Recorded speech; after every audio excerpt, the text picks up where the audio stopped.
It's been a taxing week for President Trump, who signed a proclamation initiating new tariffs on steel and aluminum imports coming into the U.S., a move that's likely to spark a trade backlash from American allies.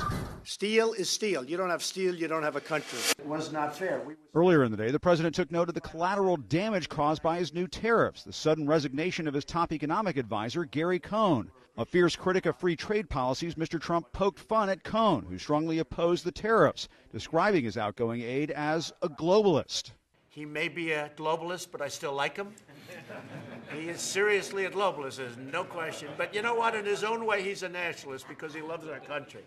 And where is Gary? You love our country.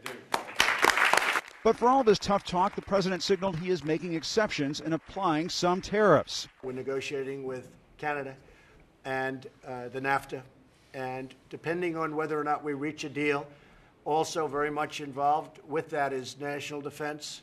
But if we reach a deal, it's most likely that we won't be charging those two countries the tariffs. A much softer tone than he had last week. People have no idea how badly our country has been treated. They've destroyed the steel industry, they've destroyed the aluminum industry. But the president is unleashing some of his fury behind the scenes, venting that he is not happy that Press Secretary Sarah Sanders confirmed that he's been in arbitration with porn star Stormy Daniels, who alleges she had an affair with Mr. Trump. I can share that that the arbitration was won in the president's favor. A source close to the White House said the president believes Sarah gave the Stormy Daniels storyline steroids.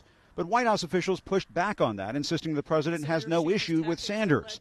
Democrats are taking note of the lack of GOP outrage over the Stormy story. You can be sure if any of that were happening with the Democrat, the Republicans would be very involved in it. But our time should be spent making the future better for the American people. The White House is also grappling with the president's loose talk in the Russia investigation. A White House official confirmed a report in the New York Times that the president has discussed the probe with former Chief of Staff Reince Priebus and White House counsel Don McGahn after they spoke with the special counsel's office.